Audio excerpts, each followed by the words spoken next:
You say, I'm going to find the way or I'm going to make the way. What is it that's going to truly fulfill you?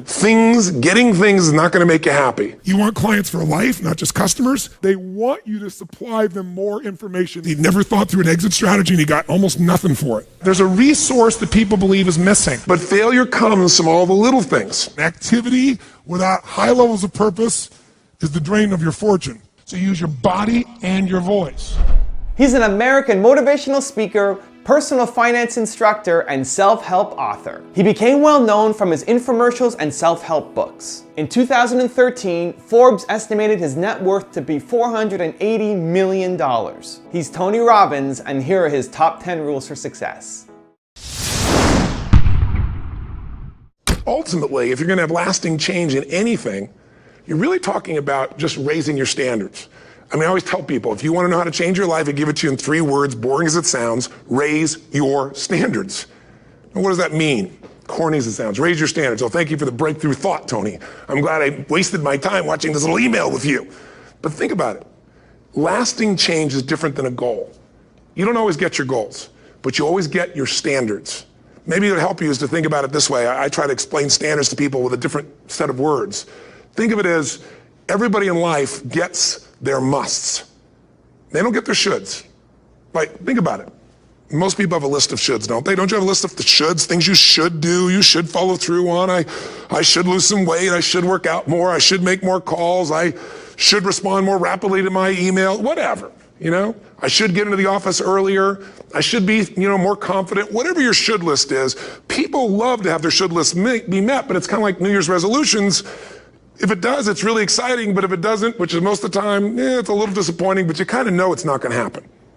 But when you decide something is a must for you, an absolute must, when you cut off any possible, you say, I'm going to find the way or I'm going to make the way. Human beings, when they resolve things, when they make a real resolution inside themselves, which is they raise the standard and they make it a must, they find the way. Think about it in your own life. Haven't you had some area of your life where you raise your standard and your life has never been the same? Maybe at one time in your life you smoked cigarettes, or you did something and you did it for years and you kept trying to change it and kept telling yourself I should. And then one day something happened. Something just clicked you over. Something took you over that kind of tipping point. And inside yourself you said no more. And it was a very, very different experience, wasn't it? Something inside of you shifted, and what was a should became a must, and you've never gone back. Is there an area like that in your life you can think of? Again, did you ever smoke cigarettes? Did you ever eat a certain way, drink a certain form of alcohol, and then finally say no more, and you just don't go back? And notice this, it doesn't really take any willpower anymore. Because somewhere when we make this click, when we make something a must, we attach ourselves to it. It becomes part of our identity. And one thing I've learned in the last, 33 years of working with people from now over 100 countries, 4 million people, is human beings absolutely follow through on who they believe they are. If you said to me, well, I'm really going to work hard to stop smoking, but I've been a smoker my whole life and I am a smoker, I know your days are numbered. You're going to be back smoking cigarettes again, because we all act consistent with who we believe we are. I tell people the strongest force in the whole human personality is this need to stay consistent with how we define ourselves. If you define yourself as somebody who is really conservative, you're not going to be crazy and act nuts unless you're really drunk or something, and then you can say it's the alcohol. When it's really just you finally getting permission to be yourself, the alcohol is your excuse. If you're a really crazy person, you act crazy, outrageous, playful. You don't act conservative because that's not who you are. Very often people say, well, I can't do that. I'm not that kind of person. And I always say to people, really, when did you define yourself? Really, how many years ago did you come up with what you could and couldn't do in your life? How many years ago?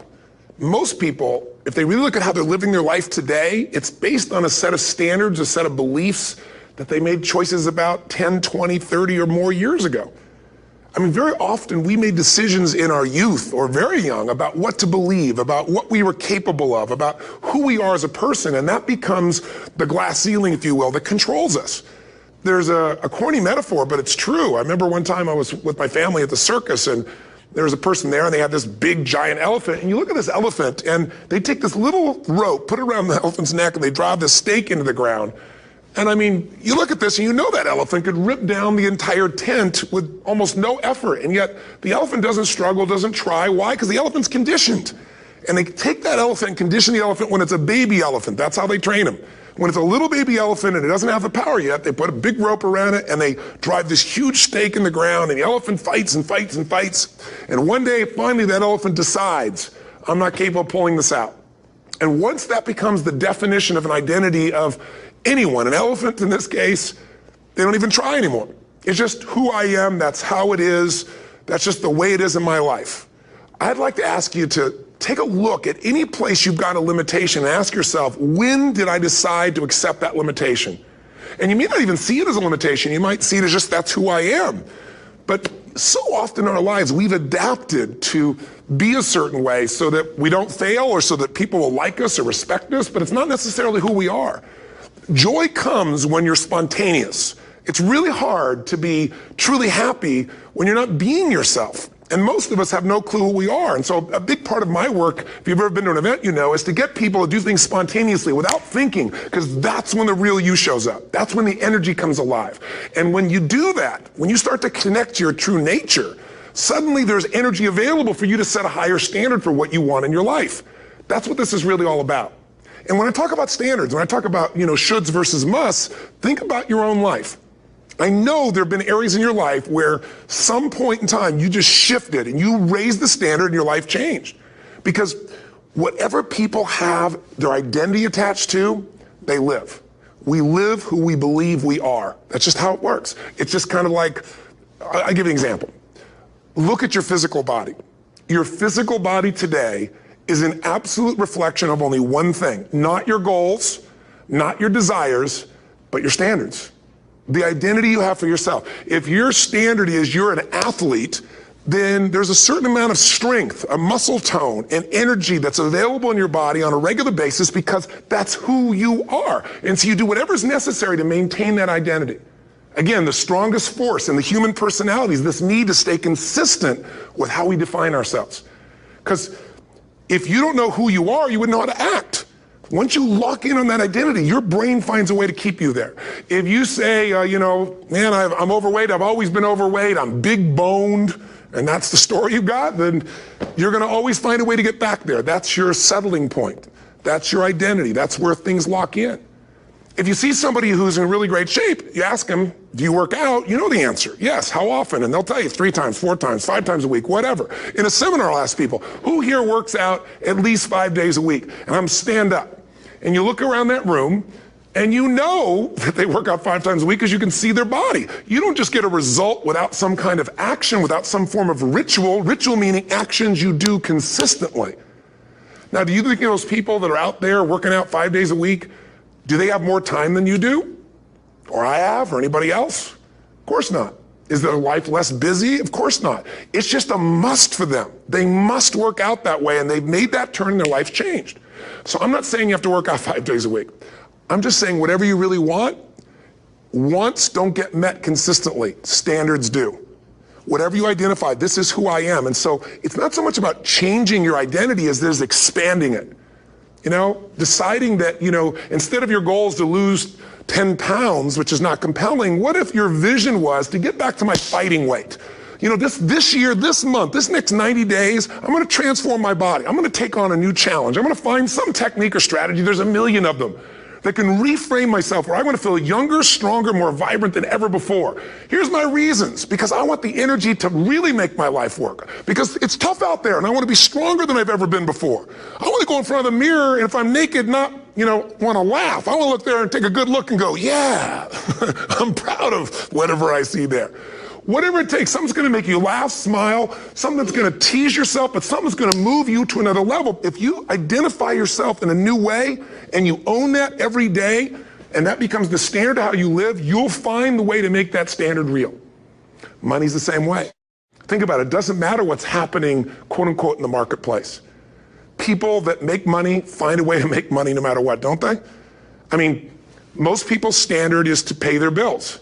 So that's what most people find a way to do, even when economic times get tough. Most people, if that's their absolute standard, they find a way. Some people's standard is pay their bills most of the time. And so most of the time they do. Some people's standard is not just to pay their bills, but to take care of their family and maybe even some of their friends. And they find a way. In fact, you know, some people may be in a family where they don't have enough money. They barely have money to pay their bills. They work their guts out. And then somebody, their mother, their father, somebody else, their sister gets ill, and there's not enough money to take care of it. Nobody else has money in the family. They don't either, but they find a way to get that money to take care of their mother or father, don't they? And pay their bills. They never could do it before. Why? The situation made them raise their own standard. And not everybody does that. Somebody else in the family might have money and still not take care of their mother. It all comes down to the inner game, my friends. Changing your life is a change in the inner game. The outside world you can't control, but you have absolute control over this one if you learn the dynamics of what shapes you. And identity is one of those simple, clear, fundamental basics that if you start to shift it, everything else will shift in your life as well. Some people, by the way, have to have more than enough money to do what they want, when they want, where they want, with whomever they want, contribute the way they want. And if that's their must, they find a way. I know that sounds overly simplistic, but it's true. You know, somebody once said you could take all the money in the world out of the hands of everybody, out of all the wealthy people in the world who are really successful, give it to other people. It wouldn't take too long. Those people would have it back in their hands. It's not because they're manipulative. It's because they have a standard. Some are manipulative, don't get me wrong, but they got a standard of what they're going to find a way to make happen. I'm just simply saying to you, take those 3 magic words and live them. Raise your standard. Michael Gerber, the guy that wrote the E-Myth, talks about why so many businesses, young businesses fail. And one of the things he says is most people are not really entrepreneurs, but they think that's what they should be. They think that's the sexy thing, that's the most attractive thing, that's the best answer. And what I say to you is you got to separate the vehicle from the outcome.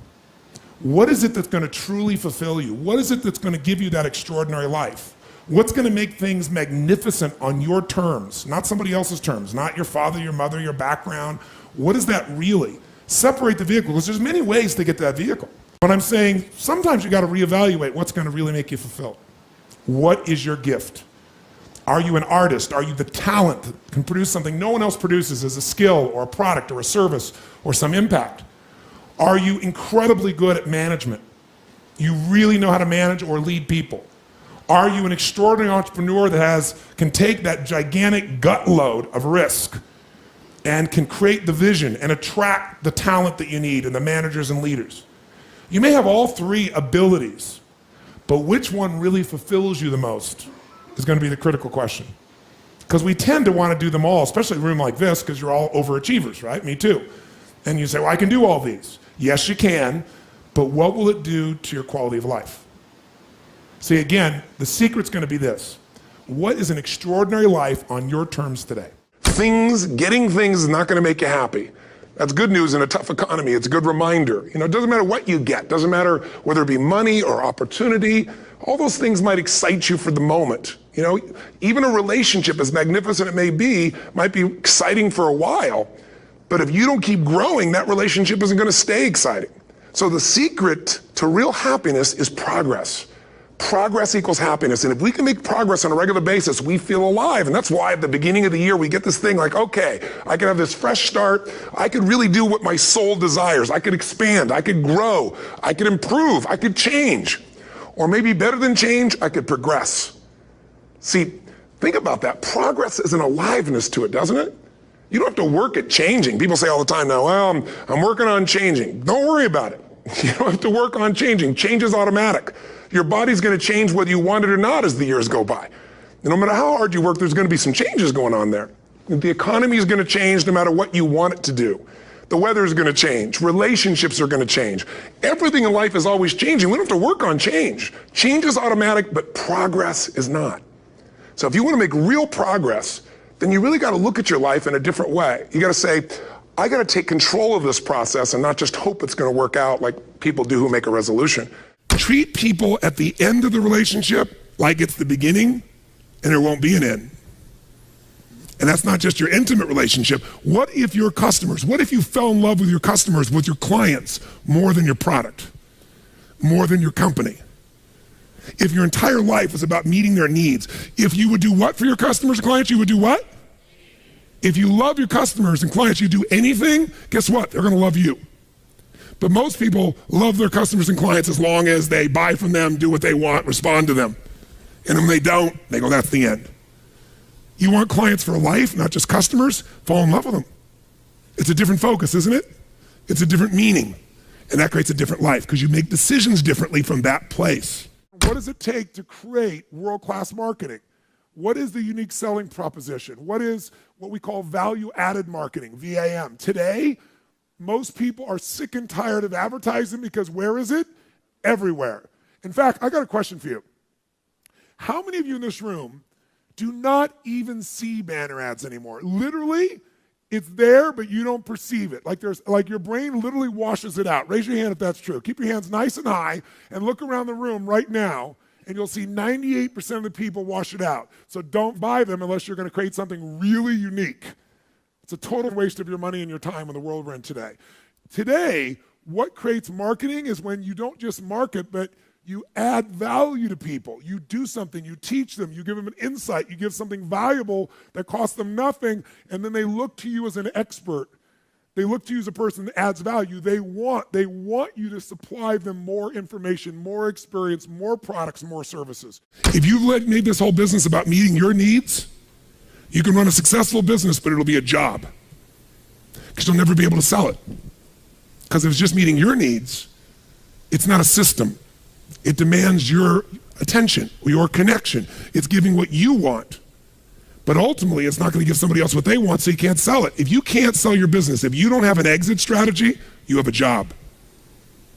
I don't care how successful the business is. That doesn't mean you have to sell the business.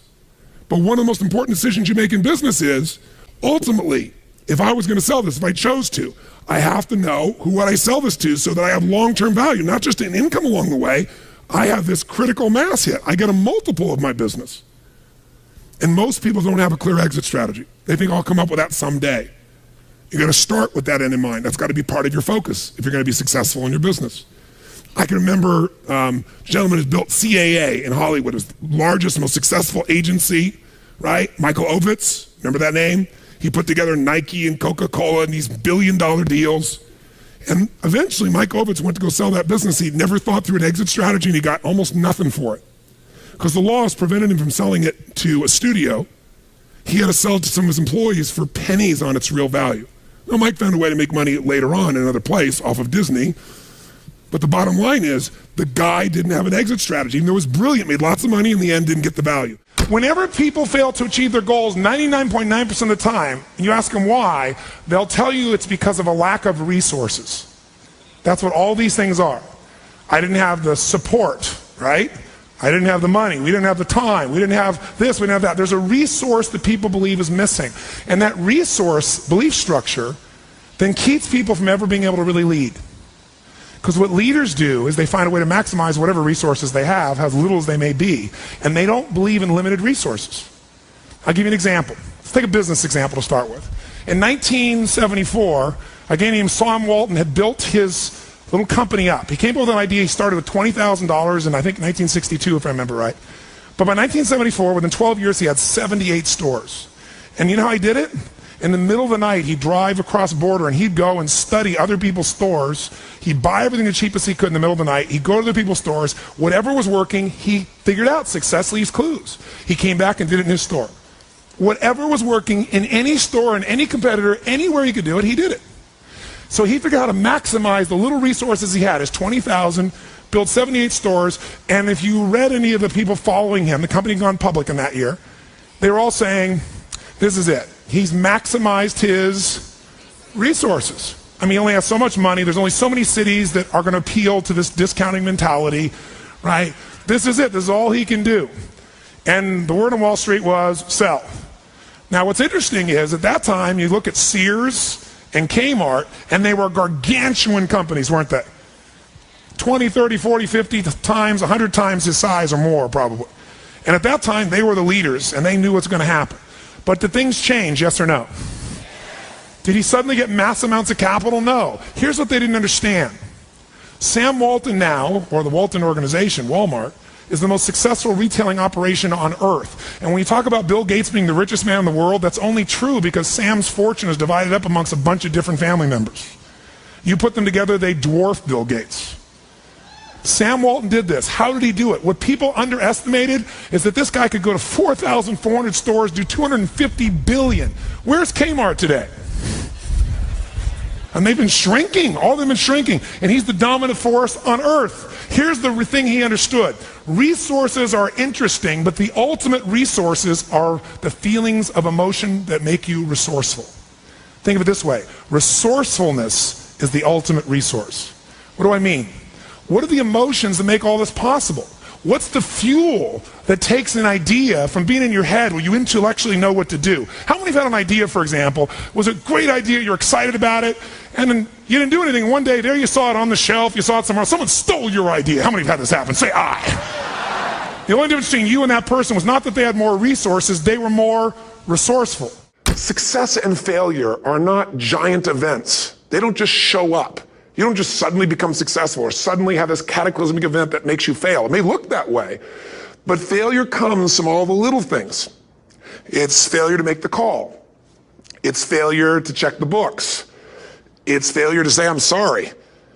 It's failure to push yourself to do things physically that you don't want to do. And all those little failures day after day come together until one day some cataclysmic event happens and you blame that. That event happened because you missed all the little stuff. Do you agree with me? And success, by the way, is not some overnight event. It's all these little things. Success is having a vision. Success is making it compelling. Success is really seeing it and feeling it every day with strong enough reasons. Success is feeling the sense that I'm here to grow and I'm here to give something to the world more than just myself. All the little stuff. That's where success comes from. In business, it comes from delivering more than anybody could imagine. All those little things add up. People go, wow, that's who I want to do business with. It's true in any area of your life. Leverage is critical. You know how I get so much done? Because I don't just get it done. I know the outcome, I know the purpose, and I look for leverage. Leverage is different than delegation. What's the problem with delegation? Delegation is you have all that needs to be done, so you give it to someone else, and you tell them what needs to be done, and when they don't do it, you're pissed off. Leverage says, I can move the biggest boulder in the world with a little bit of effort if I get something I can do it with, but I'm still part of it. So leverage is, if I'm going to leverage something here with Tom, I'm going to make sure Tom understands the what? The outcome. I want to make sure Tom understands the purpose, the why, and the action. But I might say to Tom, if you can get this done without this action or better action, go for it, baby. And I want to talk to you on this date, and we got to promise and we're going to check in before it's needed. So there's no surprises. And if you're having problems, Tom, come back to me because we're partners on this. That I call leverage. And you know what I do when I have no time? There is time. I just got to leverage it. Now you say, I have no one to leverage it to. You know, Shane over here, right? I got all the stuff he wants to do. He can't leverage it. But Shane's answer was, hire somebody. Then he thinks about what it's going to take and goes, $125,000. I can't do that now. He's getting caught up in one way to get the outcome. Leverage. He goes through his list and goes, what if I got someone to do 20% of this stuff? I could spend 20 grand to get that much freedom. I could pay for it times 10. And if I'm really productive, my productivity should enhance the world, not only my clients and customers, but it should provide jobs for other people. And if there's anything you hate to do, it's because you're either ineffective at it or you don't think it's very important, but it is urgent. So you need to hire somebody for those things. And ideally, somebody who loves that job. You're never going to grow when your time is eaten up for activities that aren't that important. Activity without high levels of purpose is the drain of your fortune. Do it now. If you can't get it all now, do a part of it now. Leverage is power. Leverage is ultimate power. Here's what I've created for my life, and anyone I know has succeeded. I'm a 17-year-old kid from Azusa, California, with no real education other than self-education, with no background, with parents that did their best, all of them, with no money, but I did one thing. I love people, and I had an enormous demand I made upon myself, and I sculpted my mind and my emotions to get me to do whatever it would take to achieve and to contribute. But to do that, I did it by using my body and changing my focus. I did it by putting myself in a peak physiology and using what I call incantations. Can you train yourself to believe something, yes or no? Absolutely. How many have ever made the fatal mistake of going to Disneyland or Disney World, and while you're there made the fatal mistake of going to a ride called It's a Small World After All? What happens for about a week after you're out of that damn place? You're still singing this thing in your head in 24 languages, right? Well, let me tell you something. How many of you have things when you want to go achieve them and this part of your voice goes, oh, it's not going to happen, or forget it? How many got a voice that sometimes interrupts that good pattern? Say I. And what you want to do is train a new one. So starting when I was 17, I started doing incantations, not affirmations. Affirmation, you go, I'm happy, I'm happy, I'm happy, I'm happy, I'm happy. What's the problem? You haven't changed your what? Your what?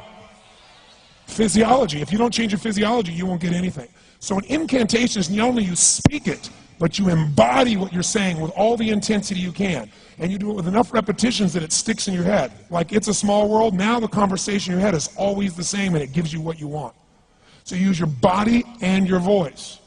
So 17 years ago, I started doing things. I was working for Jim Rohn, this speaker, and I was 17 years old. I had long hair, minestrone soup, acne on my face.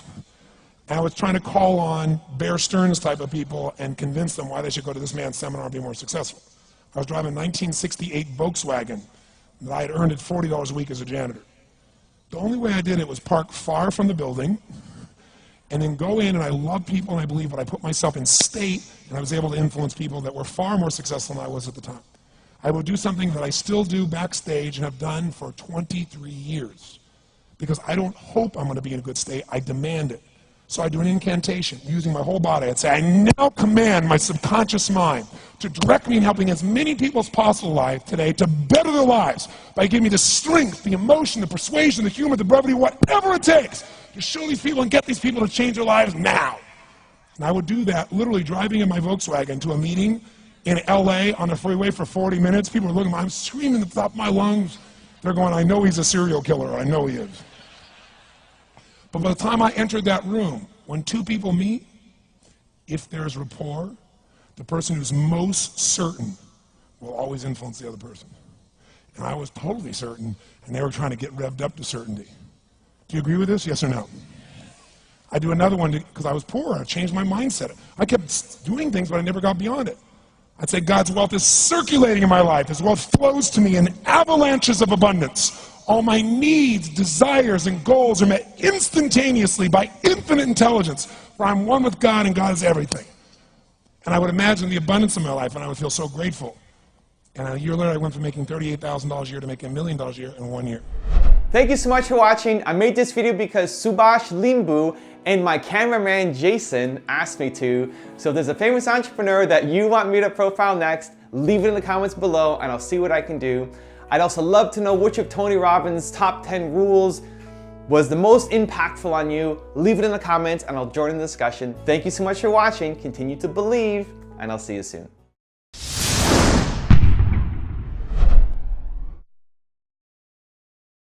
There's a man named Ken Blanchard who wrote those books called the 1 Minute Manager books.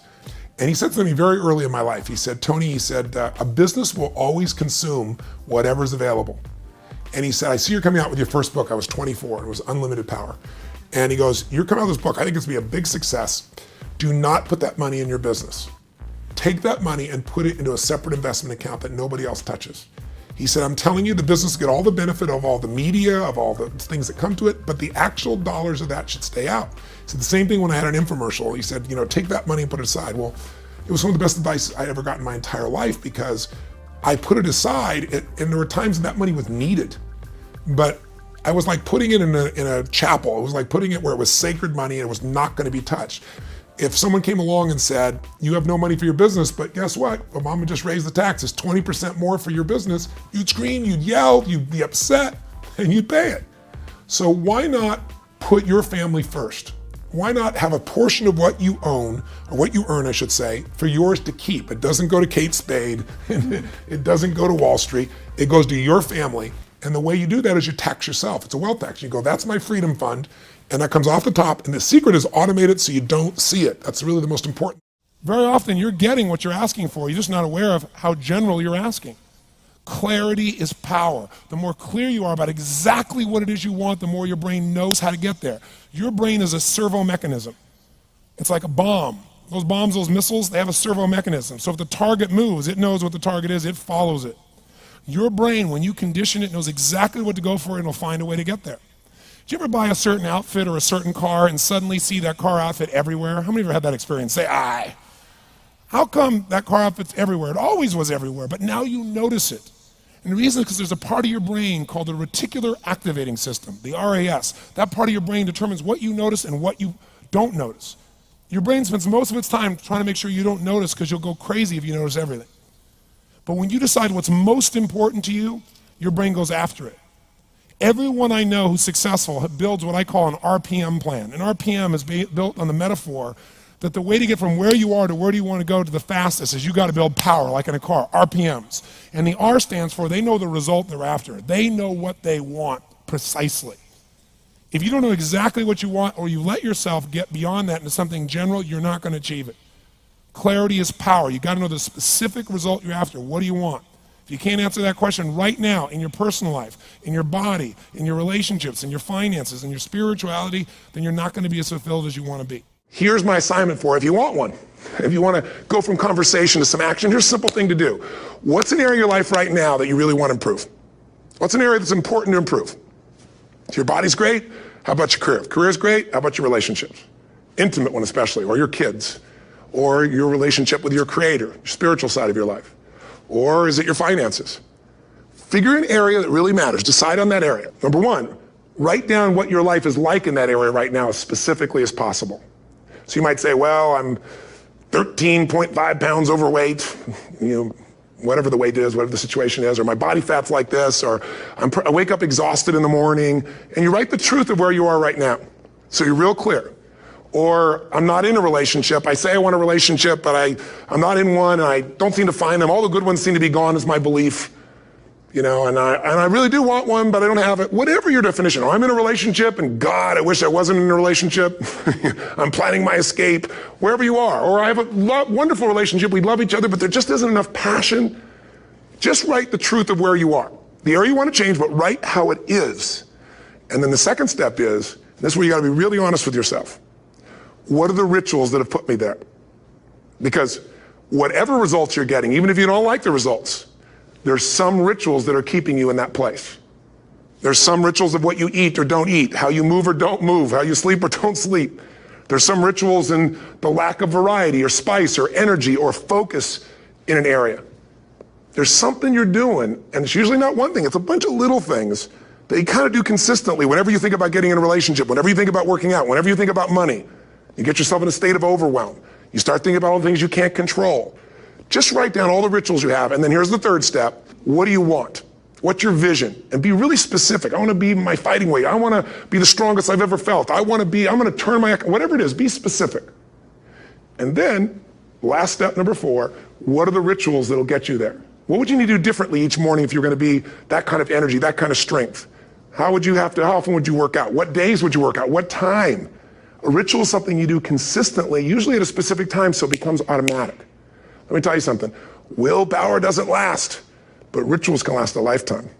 I bet you have some rituals in your life right now you've been doing for years, even though some of them don't serve you. I'm just saying, wake yourself up. If you want a new year and a new life, you don't need to start on January 1st. Start today. Start with this little video. And just begin to see what happens and see how easy it is to just do a few little rituals. Don't do them all, just do 2 or 3 new things. And you know what happens? You'll get momentum. Because once you discipline yourself in one area of your life, you feel yourself doing it in other areas as well. And I always say something that my original teacher taught me. I always remind people, there's always 2 pains in life. There's the pain of discipline, or there's the pain of regret. And discipline weighs ounces, as my friend Jim Rohn taught me. Regret weighs tons. You don't want to have regret. So right now, what do you want to change? What's it really like?